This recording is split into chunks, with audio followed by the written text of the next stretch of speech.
Next, let's talk about real estate with the CEO of Premier Real Estate Brokerage, Bess Freedman. Welcome, Bess. Hey, how are you? I'm good. How are you doing? Philip? I'm great. Everything is good. All right, let's jump right into it. Now, people last year were buying houses up because interest rates were so low, particularly in other markets than the one we're having now. Do you think that trend will continue in 2021, people buying more and more homeowners than before?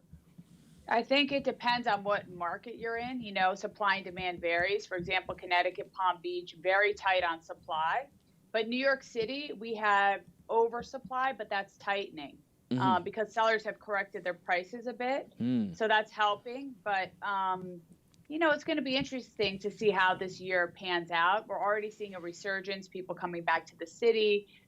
People want to be here, and they're taking advantage of great rates. People are getting vaccinated.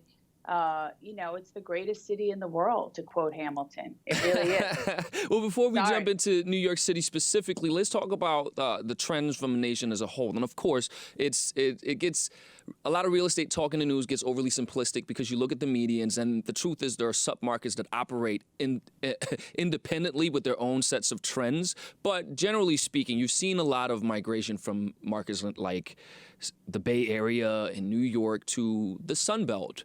And in those areas, you've seen the prices go up. Do you think this is a good sign, or is there trouble ahead? Are there bubbles that exist here? What are your thoughts generally on what's happening nationwide? I don't think there's bubbles, but I do think some places lack supply. Like I know Palm Beach and Connecticut, those markets are really stretched. And then Hudson Valley, there was an article in the Times the other day that there's bidding wars like everywhere. Yes. So I don't think there's a bubble. I just think people believe in real estate. It's essential to our existence. You have to have a home. And so people are reimagining their space too, because the pandemic, we were all in lockdown. Nobody escaped that. We were all in lockdown. And so people were like, maybe I need a home office. Maybe I want to switch this up. I mean, so people were reimagining how they wanted to live. And so that really helped real estate overall. So I don't see a bubble. I see rates staying historically low. I see people getting vaccinated. I'm optimistic, cautiously so. And I think that it's going to be a really good year. I think we're going to be in good shape. Yeah, and I know this personally without interjecting myself too much. I had development projects we were working on up here in New York City. I put those on hold, and we really doubled down on other markets like Texas and Florida. So I myself have jumped into that trend, but also I'm seeing signs, as you mentioned, that the Northeast seem to be coming back, which leads me to my next question. New York City in particular, a lot of people left and rents were dropping for a little while. And some said, oh my gosh, New York City is dead. I don't think I agree. Well, at least it may be asleep. I don't think it's dead. What are your thoughts? Is the city's dead? Where's it going? No, come on, Philip. Listen, a lot of people like to write the obituary for New York City. Right. It's a headline. It's a ghost town. It's just not the case. We bounced back after 9/11. We bounce back all the time, and we will get back to a city of 60 million tourists in due time.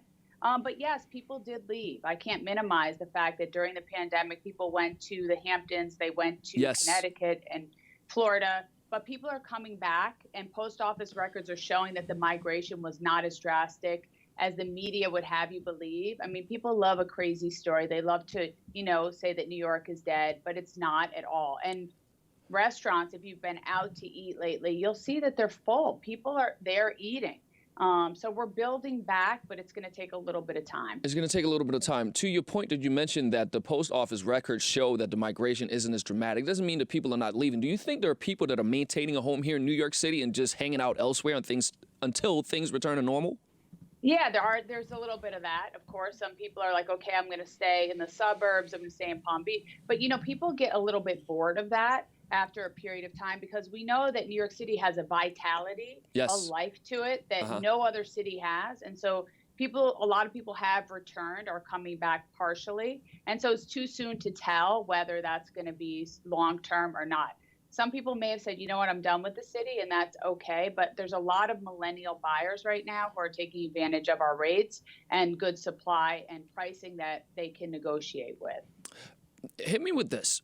There are a lot of people who have left. Why did they leave, and what do you think can be done to bring in the next generation of New Yorkers? That's a very good question, Philip. A lot of people were leaving before the pandemic, migrating to Florida because of taxes. Taxes. So New York City's Yeah, legislation, unfortunately, in Albany, a lot of, politicians are super, super progressive, want to demonize the rich. That really hurts the city. There was Yeah. this talk about pied-à-terre tax. We had the mansion tax was increased, transfer taxes were increased. So just because people are rich doesn't mean that they're just going to keep paying taxes that are egregious. So I think that it's important. Look, there's a mayor's race coming up. June 22nd is the primary. I encourage everybody to pay attention to the candidates. You have some great leadership. You have Ray McGuire, you have Andrew Yang. There's just tons of great. There's New York people. City we're talking about now. New York City. Yes. New York City. And so people should look at the candidates and get involved and vote. It's really important because we want to have tax policy that's based on economics, not politics. And we need to unite. We need to unite and come together. There's been a lot of divisiveness, and we need to unite and look out for each other and take care of each other. A little humanity goes a long way. Goes a very, very long way. Now, again, we have global viewers in New York, although we're based in New York City and we originate out of here. If you were to speak to somebody from more of a global perspective in terms of someone who wants to get into real estate investing this year, what advice do you have for someone like that? Investing, it's like anything. You need to know the market. For example, you said you have some projects. You need to be fluent with what goes on in New York City and how it works. So I would first get my license and understand how the market works because every place is nuanced. New York City is specifically nuanced. And then get your feet wet a little bit. Have somebody you can talk to that you trust who's been through it. You don't want to just jump in without knowing the parameters and what's involved, because New York City, for example, is comprised of majority cooperatives of the housing stock, and then the rest are condominiums. And then the vast majority, like 70% of New York City, are rentals. So people are unfamiliar with this stuff. You don't want to just come in blind. The more you know, the better off you are. So I would talk to somebody, get an agent that you can talk to, get some good advice before you jump in. Get some agents. Are you hiring some strong agents right now? If so, what are you looking for? We have a really strong culture here. We're a privately held real estate company, 2,500 agents. And, we're focused on real estate and quality of service. We're a luxury service firm, Brown Harris Stevens, and we take care of people. Our agents are the heart of everything that we do. And so we're not aggressively recruiting. We just don't go work that way. We want to hire people that are going to work well here and want to focus on real estate and taking care of their clients and, doing the right thing. We have the courage to kind of just do what we think is right. Do the right thing. Love that. Thank you so much for joining us here today. Thank you, Philip. I'll see you in the studio. I'm coming to the studio. Next time, we got to set it up, and we'll really dive into these issues and talk about how we can add some humanity to the conversation of economics and politics. I love it. Love it. Thank you, Philip. Take care of yourself. Stay safe. You too. Bye-bye. Bye.